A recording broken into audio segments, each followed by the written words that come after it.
반갑습니다. 말씀과 함께 하루를 시작하는 주님의 백성들을 예수님의 이름으로 축복합니다. 2024년 9월 12일 목요일 오늘 주신 말씀은 열왕기하 6장 1절부터 14절까지입니다. 예언자 수련생들이 엘리사에게 말하였다. 보십시오. 우리들이 예언자님을 모시고 살고 있는 이곳이 우리에게는 너무 좁습니다. 우리가 요단으로 가서 거기에서 들볶음을 각각 하나씩 가져다가 우리가 살 곳을 하나 마련하는 것이 좋겠습니다. 이 말을 듣고 엘리사는 그렇게 하는 것이 좋겠다고 대답하였다. 한 사람이 엘리사도 함께 가는 것이 좋겠다고 하니 엘리사도 같이 가겠다고 나서서 그들과 함께 갔다. 그들이 요단에 이르러 나무를 자르기 시작하였다. 그때에 한 사람이 들볶음을 찍다가 도끼를 물에 빠뜨렸다. 그러자 그는 부르짖으며 아이고 선생님 이것은 빌려온 도끼입니다 하고 소리쳤다. 하나님의 사람이 물었다. 어디에 빠뜨렸느냐?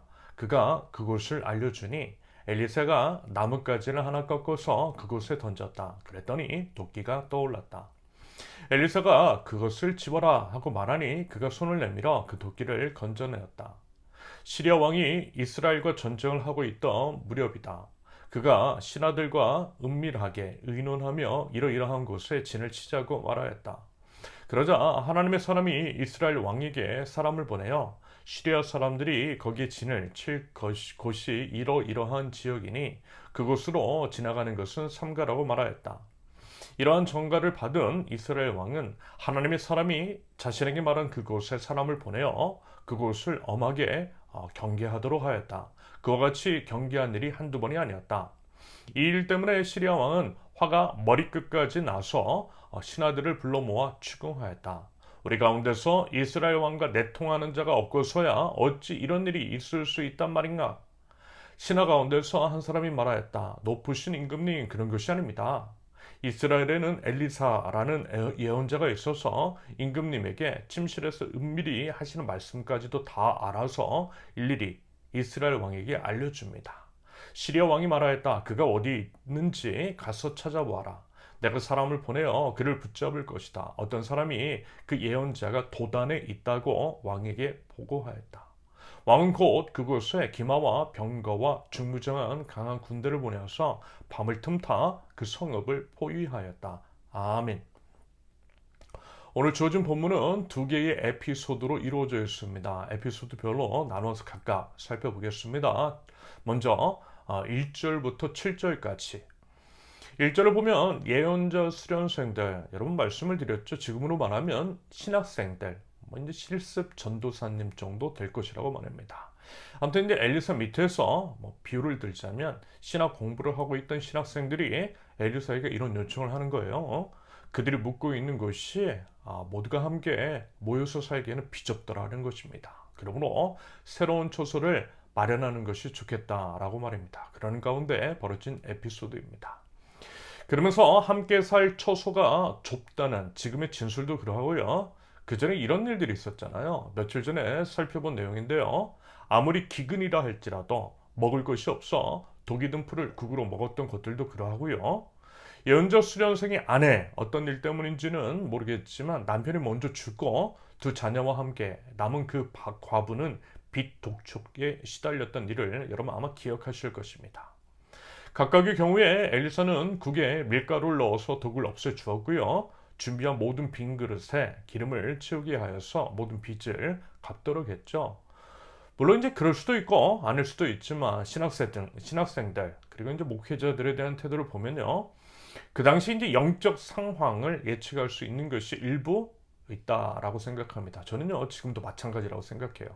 그 전에 물론 목회자들이 이와 같은 태도는 정말 바르지 않은 것이라고 생각합니다. 대접받는 것을 당연하게 여기고 호의호식하며 부와 권력을 대물림하는 것들. 마치 이제 자신이 하나님인 양, 하나님의 자리를 꿰차려는 모습, 그러면서 온갖 부정과 불법을 저지르는 것들. 이런 게 분명히 있어요. 부인할 수 없습니다. 일부이긴 하지만요, 분명히 있어요. 이것은 하나님 앞에서 심각한 범죄이고요. 회개해야 하는 부분입니다. 이 또한 영적 위기이고 심각한 문제가 있음을 반영하는 것이겠죠. 그러면서 이와 같은 일 역시 문제가 있다라고 봐요. 방금 예언자, 수련생들의 상황과 맞물려 있는 것입니다. 빚 독촉에 시달리는 일에 처하게 된 것, 먹을 것이 없어서 독이 든 국을 끓여 먹을 수밖에 없는 것, 주거권을 보장받지 못하는 것, 심지어는 도끼 하나 없어서 빌려오고요. 물론 이제 도끼는 빌려올 수 있어요. 늘 사용하는 물건이 아니기 때문입니다. 그런데 그것을 이제 물에 빠뜨렸을 때 곤란해하고 또 이제 심각하게 난처해 하는 것. 결국 이제 그것을 갚을 능력이 없다는 의미일 것입니다. 그만큼요, 목회자들의 상황이 어렵다라는 것이고요. 어떤 의미로는 목회자들이 인간으로서의 삶, 최소한의 생계도 보장받지 못하는 것으로도 충분히 해석이 가능한 사안입니다. 그렇다고 한다면 제도적으로 목회자들의 생계를 책임져 주라는 하나님의 명령을 어기고 있는 것일 수도 있는 거죠.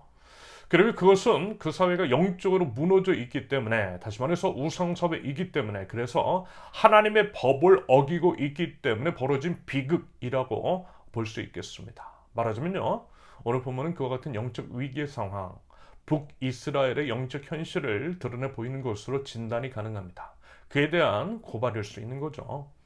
그러면 여러분 어떻습니까? 우리 이제 대한민국, 특별히 이제 교계의 상황, 물론 당연히 비단 목회자들뿐만이 아니라 모든 사람이 사람으로서 존중을 받고 기본적인 생계를 보장해주는 사회가 건강한 사회, 하나님 나라에 가까운 사회일 것입니다. 그러면서 하나님 나라를 세워나가야 할 하나님 나라 백성들, 그리고 이제 교회에서부터 그와 같은 일들이 이루어져야 하는 것은 당연한 것이겠죠.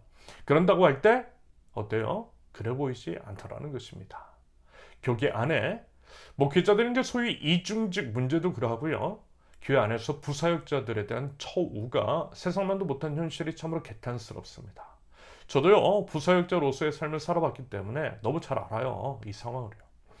다시 한번 말씀을 드리지만 호의호식이 아니라 최소한 기본적인 생계는 공동체가 보장을 해주는 것이 맞는데, 그렇지 않은 것은 분명 영적으로 문제가 있는 것이라는 말씀이고요.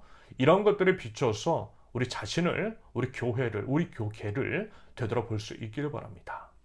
한국교회의 영적 위기를 반영하는 것일 수 있고요. 그로 인한 한국사회 전반적인 영적 위기의 상황일 수 있다라는 것입니다. 마치 누구처럼요? 어디처럼? 북이스라엘처럼 말입니다. 정말 그런 것이라면 여러분 어떻게 해야 할까요? 세상보다 더한 승자 독식, 부익부 빈익빈의 구도가 팽배하고 불평등이 더더욱 극대화된 교회의 현실. 결국요, 여러분 세상은요, 교회에 달려 있어요. 교회 안에 하나님의 나라가 임해야만 교회를 통해 이 땅 위에 하나님의 나라가 임할 수 있는 법이겠죠. 우리가 우리 서로를, 우리 공동체를 먼저 지켜줄 때에 우리로부터 하나님의 나라는 시작될 것입니다. 목회자로서 조금 아쉬운 면들이 있는 것은 사실이고요. 여러분 이 부분은요, 우리 함께 성찰해 볼 수 있기를 바랍니다. 이어서 8절부터 14절까지 이 내용은 시리아 왕이 이스라엘과 전쟁을 하고 있을 때의 이야기입니다. 쉽게 얘기해서 시리아 왕이 아무리 전략을 잘 짜고 그래서 이스라엘을 효과적으로 공격을 해도 그와 같은 전략이 먹혀들지 않더라는 것입니다. 그 이유는 하나님께서 엘리사를 통해 그것들을 다 알게 하셔서 만반의 대비를 하게 만드셨기 때문입니다.